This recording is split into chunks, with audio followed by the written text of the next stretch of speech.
힘드신 분들 오늘 말씀을 꼭 들으시고 잘 들으시고요. 하나님의 나의 이 힘든 여정이 도대체 하나님의 어떤 과정을 겪어서 나한테 무슨 말씀을 원하시는지에 대해서 우리가 다시 한번 들어보자고요. 톨스토이는 그랬어요. 모든 어려움은, 모든 환난은 거기 하나님의 뜻이 있다 그랬어요. 그러니까 여러분 하나님이 우리를 지으셨는데, 그리고 우리를 창조하셨고 우리를 지금까지 만들어 조성해 오셨는데 왜 그분이 우리를 모르시겠습니까? 아버지가 자식에게 나쁜 것 주는 아빠가 어디 있어요? 그러니까 그 하나님은 여러분을 가장 사랑하시며 가장 좋은 걸 주기를 원하시며 여러분을 가장 존귀하게 하기를 원하시는 분이 하나님이셔요. 그러니까 여기에 대해서 흔들리지 않길 바랍니다. 우리는 자꾸만 문제가 생기면 그러잖아요. 하나님은 내가 서장가, 하나님 내가 교회 늦게 나왔다고 나를 별로 안 이뻐하시나? 뭐 여러 가지 생각 많이 해요. 아니요, 그러지 말자고. 자, 오늘 말씀 들어보시면 여러분 저는 가지고 계셨던 많은 문제가 해결될 겁니다. 자, 광야에 갇혔을 때입니다. 우린 그런 생각도 많이 합니다. 인생에서 광야가 없다면 얼마나 좋을까 그런 생각합니다. 여러분 그런 생각 안 하십니까? 아니, 목사님도 저 그런 생각해요. 광야 없으면 얼마나 좋을까. 그런데요, 이렇게 생각해 보면 인생에서 광야가 없는 것은 사실 불가능해요. 왜요? 광야의 종류와 광야의 그 정도 차이가 있을 따름이지 광야가 없는 인생이 어디 있어요? 우리가 그렇게 부러워하는 그렇게 반스타들도 그들 광야가 없습니까? 광야가 없다면 그분들이 왜 이렇게 고난 겪고 실패하고 무너지고 연예계를 떠나고 자살하고 왜 그렇습니까? 그렇다면 행복한 인생이라는 건 뭡니까? 광야가 없는 인생이 행복한 게 아니고요. 광야를 잘 통과하는 자가 행복한 인생인 거예요. 그래서 자, 그러면 우리가 각자에게 지금 전부 다 하나님이 주신 허용하신 광야가 있습니다. 그럼 광야를 우리가 어떻게 잘 그 광야길을 낙마하지 않고 광야를 갔다 보면 많은 위험이 있는데 그 위험 속에 빠지지 않고 우리가 그걸 잘 통과할 것인가, 이게 핵심이에요. 자, 인생은 어떻게 보면요, 광야의 핵심이에요. 광야의 연속이에요. 광야의 연속. 그런데요, 광야의 연속이라는 것보다도 어떻게 보면 광야라고 하는 바닷속에 우리가 걸어가는 좁고 굽은 오솔길이 있는 것 같아요. 그런 생각 들더라고요. 그래서 광야 속에서 우리가 생활하는 것 같습니다. 인생 속에서 광야가 조금 있는 게 아니고요. 아예 광야 속에서 우리의 인생이 이렇게 비틀비틀 걸어가는 것 같아요. 그렇게 본다면 뭐예요? 광야와 인생은 불가분의 관계예요. 우리 삶을 지금까지 돌아보면 여러분 수많은 광야를 지금 헤치고 여기까지 오셨잖아요. 자, 헤치고 오셨는데 그럼 여러분 지금은 광야가 없습니까? 아니요. 저도 무수하게 많은 광야를 헤치고 왔는데도요, 지금 제 앞에 또 광야가 있어요. 여전히 다른 광야들이 산적해 있어요. 그래서 우리는 오늘도 고민합니다. 과연 광야가 없는 인생이 있을까? 그럼 광야가 없는 인생이라면 그런 과연 행복할까? 아니에요. 그렇지 않아요. 광야 없는 인생도 없을 뿐더러요, 설령 그렇다고 하더라도 그도 행복하지가 않습니다. 단지 광야가 조금 부족한 인간은 뭐예요? 광야가 좀 우리처럼 많지 않은 사람은 행복한 순간이 있을 뿐이에요. 이렇게 광야의 삶이 인생이라고 한다면요, 그 광야와 함께 과연 우리는 어떻게 살아야 될 것인가를 오늘 본문을 통해서 여러분 답을 얻길 바랍니다. 오늘 본문에 보시면 우리보다 더 깊은 광야 속에 빠진 사람들이 나와요. 우리가 갖고 있는 광야는요, 이분들이 만난 광야와 상상할 수 없어요. 이 사람들은 이스라엘 사람들인데요, 이 사람들은 출발부터가 뭐예요? 지금 노예로 시작을 했어요. 무려 430년간을 다른 나라 가갖고 거기서 나라도 없어요, 땅도 없어요. 다른 나라 가서 거기서부터 노예로 또 시작한 민족이에요. 근데 그 사람의 숫자가 200만이 넘습니다. 저 많은 인원들을 하나님의 특별하신 은혜로 말미암아 저들이 애굽에서 탈출해 나왔어요. 탈출해 나와서 저들은 어떻게 돼요? 야, 드디어 애굽에서부터 하나님 우리를 건져주셨으니까 이제 우리에게는 더 이상의 광야가 없겠다. 앞으로 우리에게는 유토피아와 아주 탄탄대로와 하나님 처음에 지었던 그 아름다운 창조의 동산, 그런 아름다운 창조 동산과 도서 우리 인도하겠다라고 하는 기대가 있었을 거 아니에요. 그런데 기대와는 달리 어떻게 돼요? 점점 모세라는 지도자를 통해서 하나님 인도하시는 걸 봤더니 아니에요. 분명히 좋은 길을 놔두고 좋은 길로 안 가요. 애굽에서 특별히 고센 땅에서 이 가나안 땅 쪽으로 가는 좋은 길은요, 해변길을 가면 제일 좋아요. 아름다운 길이에요. 그리고 길도 멀지 않아요. 근데 그 길 놔두고 어디로 갑니까? 홍해 서안을 따라서 계속 남진하는 거예요. 그러니까 백성들은 모르잖아요. 한 장소에서 430년 살았기 때문에 이분들은 주변의 지형도 모르고 어디로 가는 건 더더욱이나 몰라요. 그렇게 가고 있어요. 그런데 그렇게 출발하는데 이 사람들은 뭐예요? 이 사람들의 생각과 상관없이 하나님은 이들에게 출발하면서 특별한 이들에게 세리머니를 해주셔요. 내일 모레 설날이잖아요. 자, 설날은 뭐예요? 특별한 세리머니가 있잖아요. 떡국을 먹고요, 윷놀이를 하고요, 그리고 뭐예요? 여러 가지 많은 담소도 하고 좋은 시간들을 보내잖아요. 그렇게 특별한 날은 특별한 세리머니래요. 바로 이들이 애굽에서 나올 때 얼마나 그날이 기쁜 날인지 하나님이 이들을 향해서 세리머니를 해주셨어요. 그 세리머니가 뭐냐면 출애굽기 12장 2절이에요. 제가 읽어드릴게요. 이 달을 너희에게 달의 시작 곧 해의 첫 달이 되게 하고, 이건 무슨 말입니까? 바로 그날을 1월 1일로 삼으라 이거예요. 그럼 여지껏 너희들이 애굽에서 430년 동안 살았던 그 기간은 하나님과의 관계에 있어서 그 모든 날들은 하나님이 치지 않겠다 이거예요. 내가 그 날들은 계수하지 않겠다 이거예요. 우리는 430년을 계수하지만 하나님은 그 어둠의 날들을 계수하지 않겠다는 얘기예요. 너희들의 지금 남녀들이 사귀면 첫날을 뭐라 그런다고요? 1일, 우리 1일이야 그래요? 1일. 맞아요. 그날이 1일이에요. 하나님과 이스라엘 백성들이 1일 된 날이에요. 그래서 그날을 우리가 설날 1월 1일로 삼은 거예요. 그러니까 하나님 그렇게 이들에게 축복해 주셔서, 자, 설날은 뭐예요? 설날은 뭐예요? 낯설은 올 한 해를 얼마나 새로운 일들을 기대하면서 가는 날이 설날이잖아요. 그런 설날의 축복을 그들에게 주셨단 말이에요. 그럼 뭐예요? 설날은 덕담하는 날이잖아요. 설날에 누가 인상을 찡그리고 누가 악담을 하면 누가 사실대로 얘기 좀 하지 마세요, 여러분. 바른 말 좀 하지 마세요. 설날은요, 선한 말 하는 거예요. 덕담하는 거예요. 그분의 상태와 어떤 상관없이 그에게 가장 그분을 신장시키고 그분을 고양시키고 그분에게 사기를 북돋아주는 말하는 날이 설날이에요. 그렇게 시작하는 거예요. 자, 하나님 그렇게 시작하셨어요. 그렇게 시작하니까 이스라엘 백성들은 눈이 쫑긋하고 기대가 많잖아요. 드디어 좋은 날이 생기나 보다. 자, 우리를 이렇게 거대한 우리 무리를 430년 한 지역에 살던 우리를 전부 다 통째로 옮겨가시는 거 보니까 우리는 로또야. 너무 기쁜 날이야. 그렇게 쭉 출발한 거예요. 가고 있는데 보세요. 가고 있어서 지금 쭉 계속 가면서 어딘지 모르고 이제 가요. 가는데 지금 이들이 쭉 가서 보니까 어느 한 지역에 딱 도달한 건데 여기서 자, 쉴 테니까 여기서 니들이 텐트를 쳐라. 그러니까 자기들 갖고 온 장막을 다 쳐요. 장막을 치고 거기서 이제 그러니까 백성들은 이제 여기서 언제 당분간 여기서 살려는 모양이다 하고 거기서 이제 진영을 가꾸고 200만이 수용할 정도로 얼마나 그 많은 일들이 많겠습니까? 우리는 몇십 명만 움직여도 사실 얼마나 일이 커요. 그런데 이번에 딱 진영을 딱 잡고 다 있는 거예요. 있는데 거기서 지형을 한번 돌아보니까 왼쪽에 높은 산들이, 오른쪽에도 큰 산맥들이 아주 험난한 지형이 있고요. 앞에는 바다예요. 홍해 바다가 있고 얼마나 좋아요. 경치가 좋고 시원하잖아요. 지금 이들이 간 지형은요, 지형으로 보면 어떠냐면 이게 나일강과 홍해 사이에 거의 거대한 이 협곡지대예요. 그러니까 산도 있고 깊은 골짜기도 있고 험난한 지형에 그런 골짜기의 바닷가에 지금 이들이 갇혀 있는 거예요. 여기는 문명이 발달되지 않아요. 이런 협곡지대에 뭐가 있어요. 이런 곳에 지금 이들이 가서 있는 거예요. 그러니까 이들은 어떻게 돼요? 안전하잖아요. 일단 안전하고 이제 여러 가지가 이제 좋은 그런 상황 속에서 기후도 좋고요.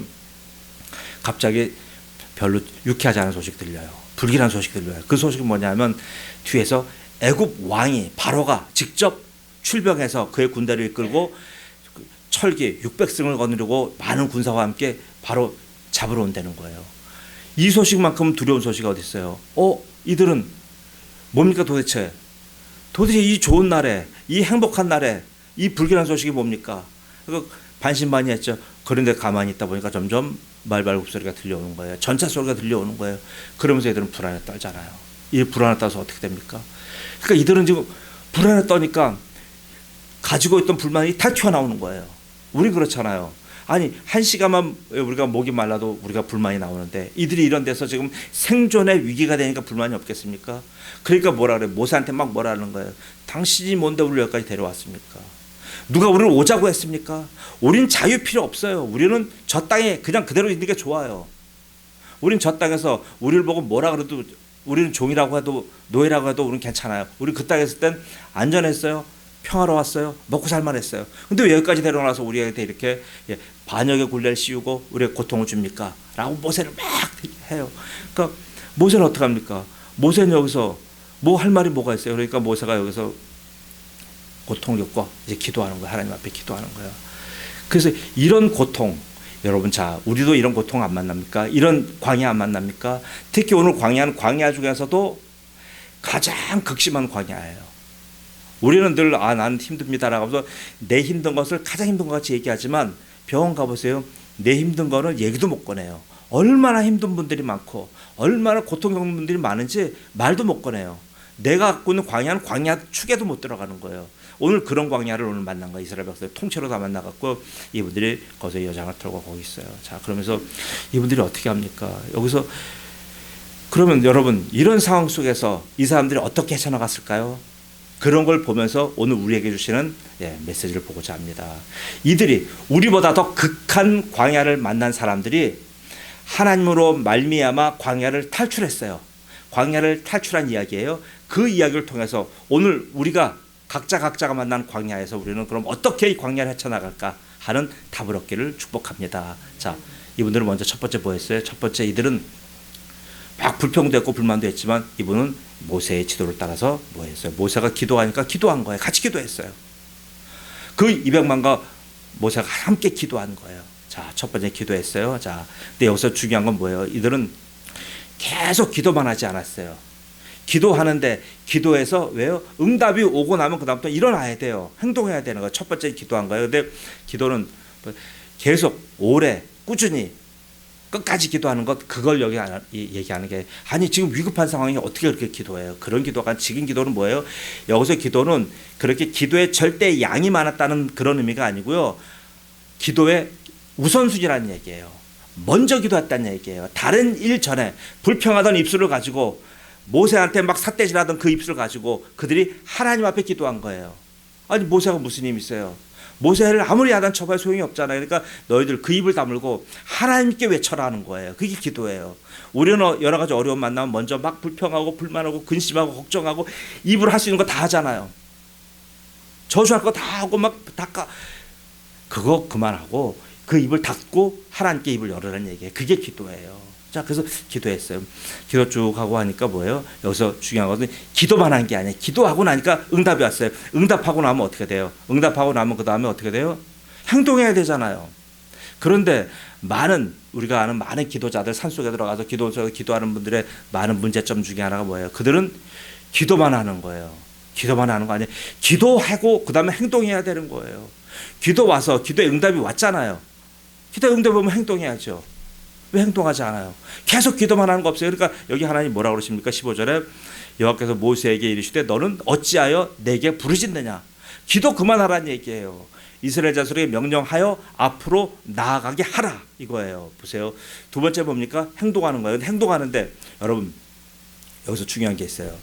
기도하고 행동하는 게 있고요, 기도 안 하고 행동하는 게 있어요. 어떤 게 좋을까요? 우리 육성 같아서 기도 안 하고 행동하는 것도 좋죠. 밥 먹을 때 기도하고 먹어요, 기도 안 하고 먹어요? 기도하고만 먹어요.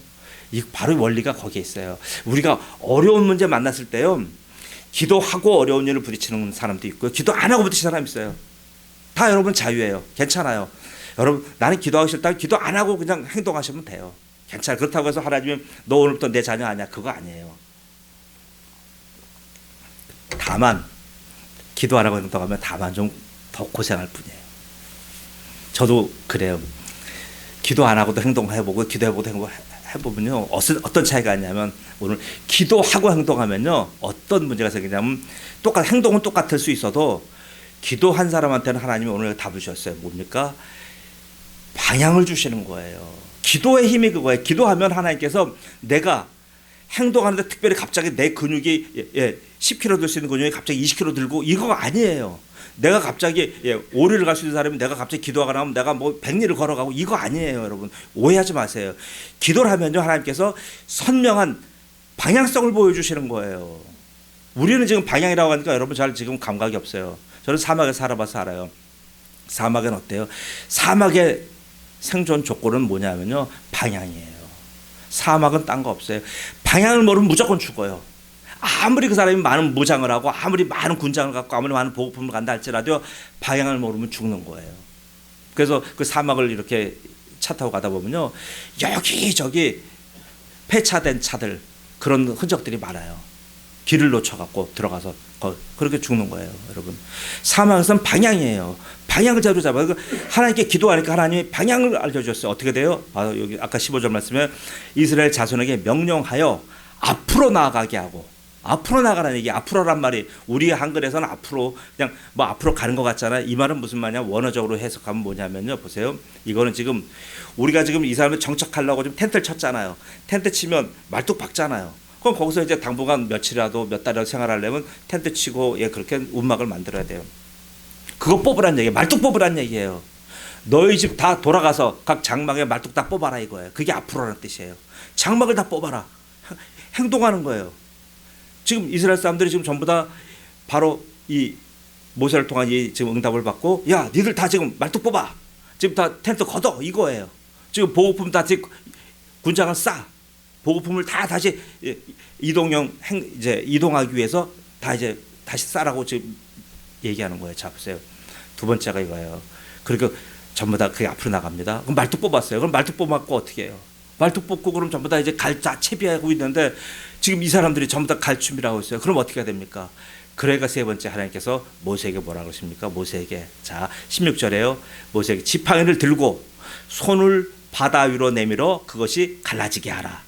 이스라엘 자손이 바다 가운데서 마른 땅으로 행하리라. 세 번째 명령은 뭐예요? 하나님이 모세에게 바다를 가르라고 명령을 하셨어요. 여러분, 만약 여러분에게 저에게 이 명령 하나님이 하시면 우리가 뭐라 그러겠어요? 아이고 참 하나님도 참, 하나님 참 저를 좀 보시고 하는 그런 말씀을 하세요. 그럴 거 아니에요. 하나님 농담도 지나치십니다 할 거 아니에요. 근데 하나님은 바다를 가르라. 이 바다를 가르라는 말은 무슨 말이냐면요, 장작 쪼갤 때 장작을 한번 도끼로 대면 쫙쫙 나가잖아요. 마른 장작. 그렇게 쪼개라는 얘기예요. 주부가 두부를 자를 때, 물을 자를 때 한번 치면 쫙쫙 나가잖아요. 그렇게 자르라는 얘기, 바다를. 그러니까 하나님이, 우리가 볼 땐 바다는 무서움과 공포의 대상이면 하나님 볼 땐 바다는 하나의 무쪼가리밖에 안 돼요. 자르라는 얘기예요. 보세요. 하나님의 광대하심과 하나님의 전능하심 느껴지지 않습니까? 그 바다를 보고, 그 엄청난 바다를 보고 하나님은 하나의 두부 조각처럼 잘라. 그렇게 명령한 거예요. 그럼 뭐예요? 그러니까 내 지팡이를 들어. 그러니까 바다를 향해서 그걸 갈라지게 하라 그랬어요. 여러분 보세요. 한강 투석이라고 하는 말이 있잖아요. 한강에 아무리 동네 아이들이, 저 어려서 그랬어요. 저 한강변 중앙지만 살 때 돌을 많이 던지잖아요. 우리가 아무리 많이 던져도요, 가보면 제가 던진 돌은 흔적이 없어요. 그러니까 한강 투석이란 말이 그거예요. 아무리 던져도요, 그거는 아무 효과가 없다 이 말이에요. 지금 홍해의 장, 이거 지팡이를 한자로 장이라 그러잖아요. 장, 일장, 하나의 장. 홍해 일장을 아무리 가른다고 하더라도 홍해가 무슨 변화가 있겠습니까? 어떠한 변화가 없어요. 홍해를 아무리 그 막대기를 가지고 아무리 내려치고 아무리 난도질해도 홍해는 변함이 없는 거예요. 이건 뭘 말합니까? 그럼 하나님이 그럼 이 무모하게 계속 이런 짓 하라는 얘기인가요? 하나님이 그러면 어떤 특별한 신통력을 줘갖고 갑자기 거기서부터 광선이 나가서 쫙쫙쫙 갈라지게 한 겁니까? 그거 아니잖아요. 그건 초자연적인 역사 말하는 게 아니에요. 이거는 보세요. 하나님이 그 일을 하시겠다는 얘기예요. 우리로 하여금 행동함으로 해서, 우리로 하여금 그 일을 가능하다고 믿게 해서 그 일을 바로 우리가 현실화시키는 일에 우리를 동원시킴으로 인해서 실제로 행하시는 분은 누구예요? 하나님이 하시는 거예요. 병 걸렸어요. 병을 누가 낫게? 의사가 아니에요. 하나님이 낫게 하시는 거고요. 우리는 거기에 동원되는 거고요. 병원이 동원되는 거예요. 여러분, 병원에서 병 다 고칩니까? 통계적으로 병원에서 보통 고치는 병이 50% 선이래요. 병원에서. 그럼 뭐예요? 50% 환자는 뭐예요? 고치지도 못하는 의사한테 왜 돈 갖다 줘야 돼요? 그렇잖아요. 근데 고통과 여러 가지 요인 때문에 이제 그렇긴 하지만 의사가 다 못 고치는 거예요. 그럼 고치는 분은 하나님인 거예요. 생명을 조성하시고 만드신 그분만이 고칠 수 있는 거예요. 자, 이 홍해 바다 하나님이 가르신 거예요. 근데 그 가르시는 데 있어서 모세를 쓰신 거예요. 자, 이 쓰는 이승을 그래서 하나님이 이렇게 모세를 통해서 이렇게 일종의 퍼포먼스잖아요. 하신 이유가 있어요. 그건 뭡니까? 바로 이 일을 통하여 하나님이 계획하신 게 두 가지가 있어요. 자, 그 두 가지 뭡니까? 하나는 바로 하나님이 이 일을 통하여 하나님이 그 모든 불평불만하고 노예로 살고 찌들어 살고 전혀 삶에 있어서 하나님의 존재 자체도 모르고 살았던 그 사람들에게 하나님의 영광을 드러내려고 하는 목적이에요. 하나님이 존재하시다, 하나님이 함께 하신다, 하나님의 존재, 하나님이 살아 계시다고 하는 이것을 그들에게 알리기 위함이에요. 우리가 그렇잖아요. 세상에 많은 사람들이 왜 하나님께 안 나옵니까? 하나님의 존재가 저들에게는 감각이 없어요. 그러니까 다른 말로 말한다면 하나님은 저들에게 있어서 영광을 받지 못하는 거예요. 왜 우리가 지금 여기 우리 나와 있는 우리를 통해서 하나님의 영광 받으십니까? 그 이유는 뭐냐면 우리는 하나님의 존재를 인정하잖아요. 하나님의 존재 앞에 우리가 앉아 있잖아요. 하나님의 그 오묘하심 앞에 우리는 두려워 떨잖아요. 다르잖아요. 그럼 우리를 통해서 하나님은 지금 영광을 받고 계신 거란 말이에요. 하나님이 지금 이스라엘 백성들 그 영광을 받고 싶었던 거예요. 그 말씀이 18절에 있어요. 보세요. 내가 바로와 그의 병거와 마병으로 말미암아 영광을 얻을 때에야, 영광을 얻을 때야. 17절에 먼저 나오네. 17절에 내가 애굽 사람들의 마음을 완악하게 할 것인지 그들이 그 뒤를 들어갈 것이라. 내가 바로와 그의 모든 군대와 그의 병거와 마병으로 말미암아 영광을 얻으리니. 보세요. 지금 온 세계 가장 강력한 나라를 동원하여 저 나라를 하나님이 지금 홍해 수장시킴으로 말미암아 그 일을 행하신 분이 누구다? 홍해가 했다? 아니잖아요. 모세가 했다? 아니잖아요. 하나님이 하신 걸 통하여 하나님의 영광을 드러내는 거예요. 자, 그렇게 영광을 드러내고 또 하나는 뭡니까? 또 하나는 18절 바로 하나님의 존재. 하나님 누구세요? 그전에 하나님 모르잖아요. 아, 여호와라고 하는 신이 계시는구나. 그 하나님이 모든 신들을 압도하는 하나님이 계시는가, 그것을 애굽에 알리게 하시는 목적이에요. 두 가지 목적, 17, 18절에 이 두 가지 목적 때문에 하나님이 하신 거예요. 자, 보세요. 여러분, 우리가 지금 읽는 성경이 출애굽기를 오늘 제가 합니다. 출애굽기라는 건 뭐예요? 출 나왔다. 애굽은 이집트에서 나왔다. 그걸 기록을 한 거예요. 우리는 출애굽기라고 성경을 그렇게 하고 영어 성경에는 엑소더스라고 해요. 그걸 우리가 번역한 건데, 근데 히브리 사람들은 그걸 엑소더스라고 안 해요. 그 사람들 출애굽기라고 얘기 안 해요. 그 사람들 뭐라고 얘기하냐면요, 우리말로 해석하면 이 출애굽기 제목은 이름들이란 제목이에요. 이름들. 책의 제목이 이름들이에요. 그래서 히브리어로 뭐라고 할까? 셔모트라는 말 써요. 셔모트. 그 사람들은 우리가 출애굽기 하면 못 알아들어요. 엑소더스 못 알아요. 이제 영어를 하니까 알게 되겠지만 그 사람들은 그렇게 안 불러요. 셔모트 하면 알아들어요. 왜요? 이름들. 왜냐하면 출애굽기 시작이 바로 이름들로부터 시작해요. 바로 출애굽기 처음 시작부터 쭉 이름들이 나오면서 이름이 시작하면서 이 사람 야곱의 아들 12아들들 이름들이 쫙 나와요. 그 이름들이 쭉 나와요. 그럼 이름이 나오면서 더 후손들의 이름이 나오는 거 싶다니 더 안 나와요. 12아들이만 딱 나오고 딱 끝났어요. 자, 그럼 뭡니까? 아니, 12명의 우리가 그 이름은 창세기를 통해서 너무나 많이 다 알고 있는데, 르우벤부터 우리가 다 알고 있는 이름인데요. 그 이름을 왜 또 반박할까? 여러분, 여기는 여기 하나님의 깊은 뜻이 있는 게 뭡니까? 그렇게 이름들을 알려주신 이유는 뭐냐면요, 바로 하나님의 이름을 알려고 하는 목적이에요. 그전에는 하나님의 여기 이제 출애굽기 3장에도 나오고 출애굽기 6장에도 보면요, 내가 그라, 내가 여호와다, 계속 이 말씀이 나오는 거예요.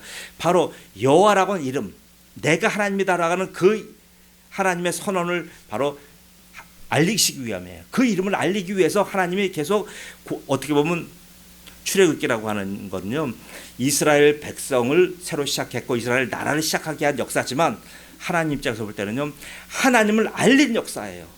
그 홍해 역사를 통해서 하나님의 이름을 전 세계 만방에 알린 거예요. 여러분, 이해가시죠? 좀 성경을 다른 관점에서 보셔야 돼요. 하나님의 이름을, 우리는 그전에 하나님을 뭐예요? 엘로힘 여러 가지 많이 했어요. 그러나 이때 비로소 여기 뭐예요? 6장 2절 3절에 나와요. 이때 비로소 내가 여호와라는 이름을 저들에게 알려줬다는 얘기가 나오는 거예요. 여호와라는 이름을 비로소 하나님께서 세계 만방에 외치신 거예요. 이게 지금 바로 홍해 사건이에요. 홍해 사건을 통하여 여호와의 이름을 세계 만방에 알렸습니다. 자, 그러면 이 출애굽기에는요, 여호와란 이름이 하나님의 이름에 대해서 너무나 자긍심을 갖고 계속 알려주셔요. 몇 번이나 알려줬을까요? 사모님 몇 번이나 알려줬을 것 같아요? 몰라요. 저도 안 씌워봐서 몰라요. 그러니까. 자, 근데요, 무려 이거 찾아보니까 398번이에요. 여호와라는 이름이 무려 400번이나 나온 거예요. 출애굽기에. 이건 뭐예요? 성경에 이렇게 하나님의 이름에 대해서, 여호와라는 이름에 대해서 나온, 이렇게 제일 많이 나온 책이 출애굽기예요. 이거 뭡니까? 출애굽기는 다른 말하면 하나님의 이름에 관한 기록이에요.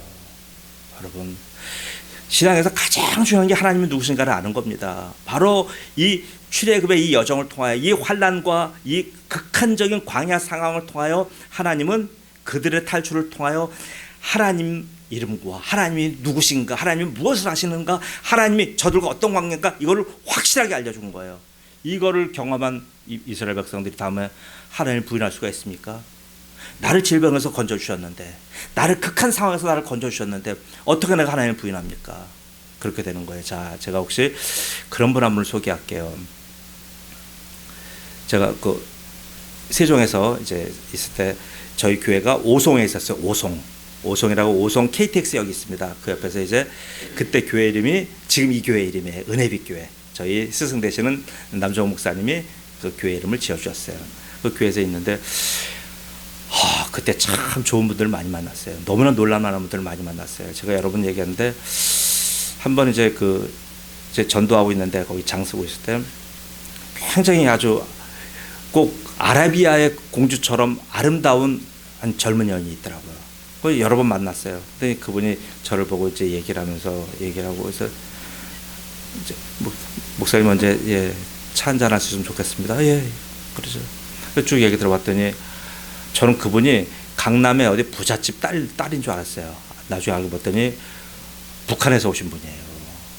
북한에서 오신 분인데 그렇게 얼굴이 곱고 그렇게 아주 단아하고 아주 그러면서 이제 자기 쭉 얘기를 하는데 아이가 셋이고 자기 남편도 같이 탈북했는데 남편은 지금 그때 장신대학교, 서울의 장신대학교 신학과에서 공부하고 있고, 그래서 방학 때 이제 남편이 와서 같이 한번 만나서 같이 얘기하고 했는데 남편이 키도 헌출해요. 77, 78대요. 그러니까 북한 사람이 이 정도 된 사람은 장신인 거예요. 그러니까 아버지는 키가 180이었대요. 엄마는 170이었고. 그런 이제 그 친구를 전도 때 만났어요. 그리고 나서 거기 있다가 저희가 떠나면서 이제 더 이상 연락이 없었는데 그 양반이 목사 안수를 받은 거예요. 목사 안수 받고 제가 그 사람 얘기를 할게요. 그 사람이 연광교회, 연광규, 성의 연씨고 연계수면 연씨고 광규예요. 연광규 목사님인데 그분이요.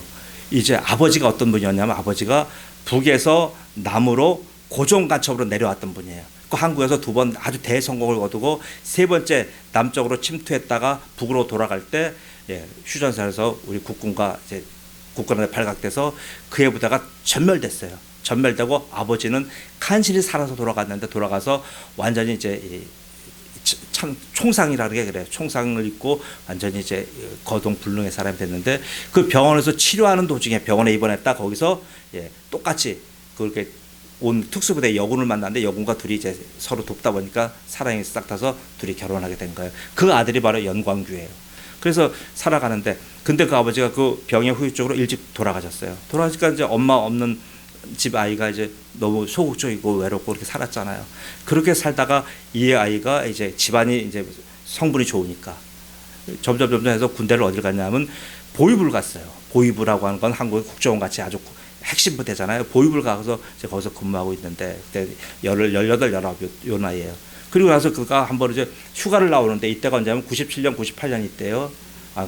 그때가 아니고 그 전이군요. 나왔는데 보니까 어떤 현상이 일어났냐면 북한에 고난의 행군 시기가 있었어요. 그래서 먹을 게 없는 거예요, 집안에. 꼭 자기 이모부가 그리고 보니까 이모부가 안 계셔. 이모부가 어디 갔냐 했더니 굶어 죽으신 거예요. 굶어 죽었는데 연휴를 쭉 들어봤더니 중국에 먹을 걸로 구하러 갔다가 거기서 발각이 돼가지고 보위부 자기 상급에 그때 한국으로 말하면 소령에 해당되는 분한테 고문받다가 죽은 거예요. 그러니까 이 젊은 친구가 혈기에 어떻게 돼요? 혈기에 자기 상급관 소령관을 가갖고 두들겨 패갖고 결국 그분이 그 후유증으로 죽었어요. 그리고 나니까 이 사람은 어떻게 돼요? 10년형을 와서 교화소에 받아가고 교화소에서 생활하는 거예요. 교화소가요, 말 들어보니까 여러분 상상을 초월한대요. 800명이 수용되는데 3,000명이 들어간대요. 근데 들어가는데 거기는요, 예, 먹는 거, 예, 그냥, 예, 먹는 거라고 거의 없어요. 자세한 얘기는 하여튼 그렇고요. 하여튼 그런 데 생활하다가 거기서 수많은 시신, 사람이 죽어 나와도 바로 소각을 못 해요. 기름이 아까우니까 모아서 한꺼번에 소각하고 이런 정도예요. 먹을 게 없으니까 어떻게 돼요? 재래식 화장실에 있다가 쥐가 가면 쥐를 잡아서 쥐를 거의 생걸 먹다시피 하고, 왜? 그것도 뺏기니까.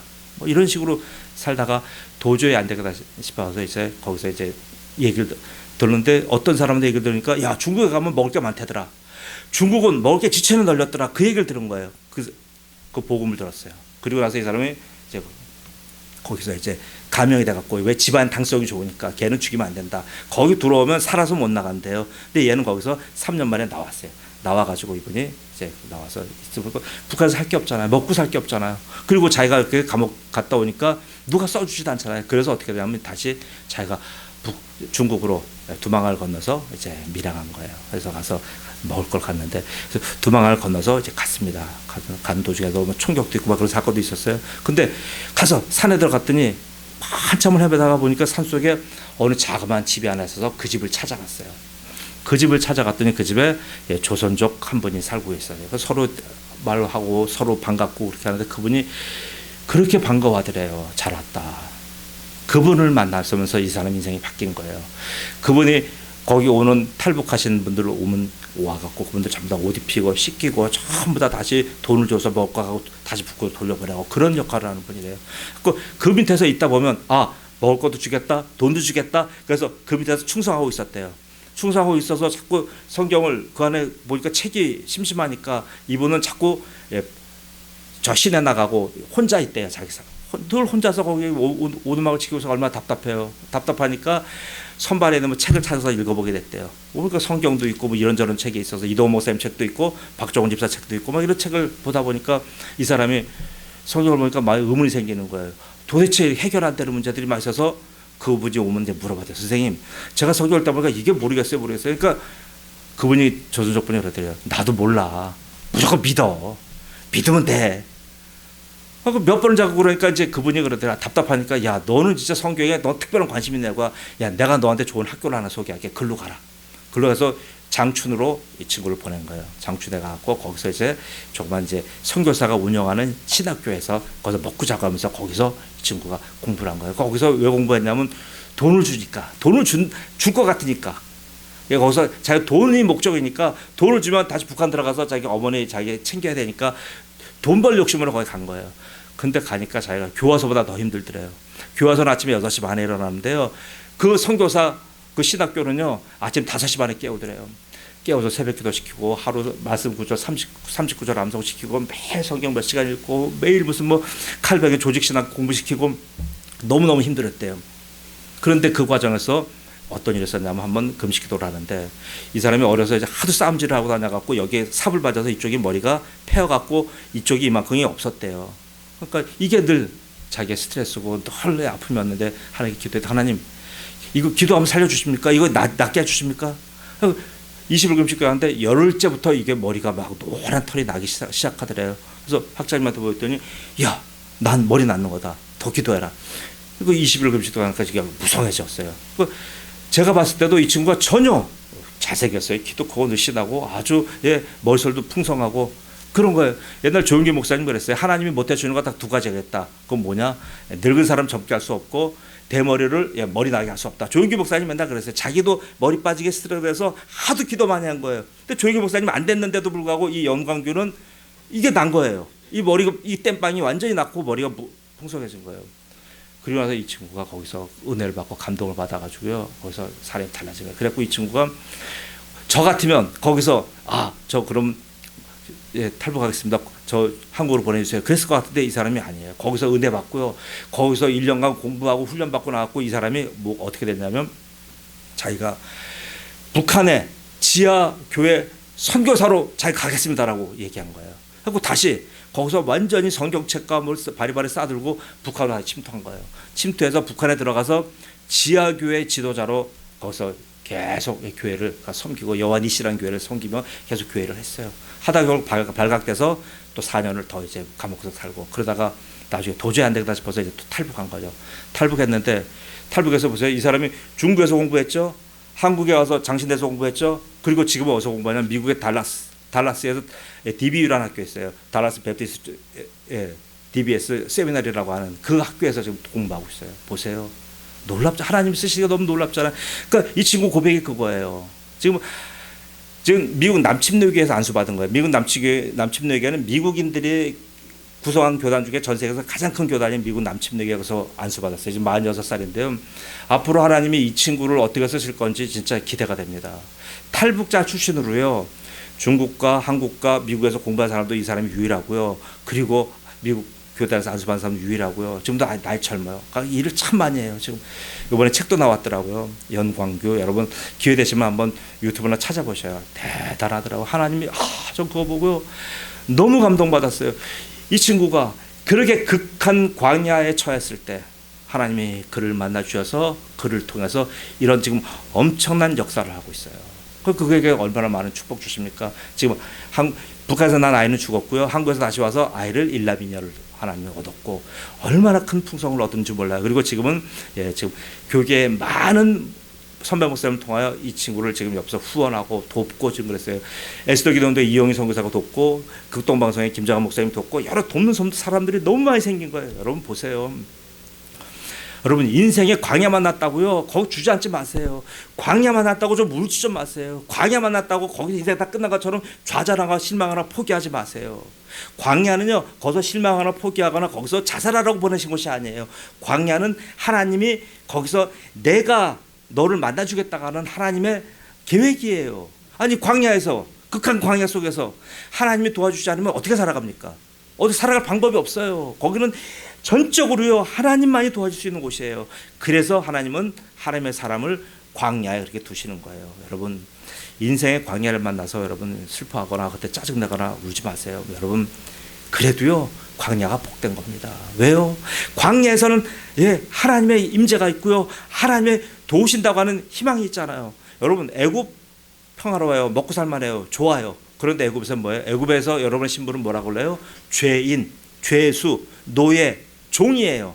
그러나 지금 광야에서는 아무리 힘들어도 우리는 의인이고요. 우리는 성도고요. 우리는 하나님의 사람인 거예요. 여러분 그래서 이제 여러분 하나님의 사람이기 때문에 우리는 여러분 어떻게 돼요? 이제는 좌절하는데 머리 숙이지 말고요. 질질 짜고 울지 말고요. 고개를 드셔야 돼요. 벌떡 일어나야 돼요. 그리고 저 죽음의 바다를 향해서 전진해야 돼요. 여러분 왜요? 우리 대장 되신 예수님께서 우리 앞서가시면서 저 광야의 그 검은 바다를 다 지금 계속 가르고 계셔요.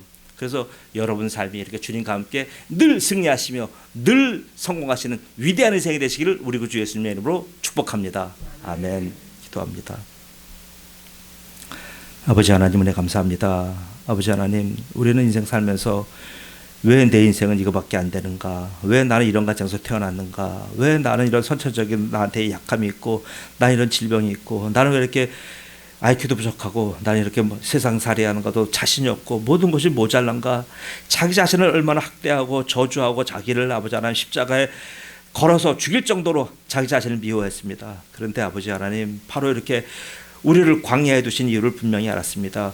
연광규 형제를 광야에 두셔서 그 광야를 통해서 하나님 만나게 하셨고 그 하나님으로 말미암아 지금 저렇게 하나님께서 귀하게 연광규 형제를 쓴 것을 쓰는 하나님을 지금 봅니다. 아버지 하나님 지금 우리 은혜비 성도들이 한 분 한 분 전부 다 이런 하나님을 만나기를 원합니다. 인생의 광야에서 그 벼랑 끝에서 나와 함께 하시는 하나님을 만나기를 원합니다. 아버지 하나님 성도들 한 분 한 분 다 만나주시고 성도들의 하나의 필요와 성도들의 소요와 성도들의 그 신음소리를 하나님 들어주시옵소서. 그래서 우리 성도들이 이제는 홀로 사는 것이 아니라 그리스도와 함께 동행하며 그리스도와 함께 저 검은 바다를 마음껏 질주하는 위대한 성도가 되도록 축복하여 주옵소서. 감사하며 예수님의 이름으로 기도드리옵나이다. 아멘.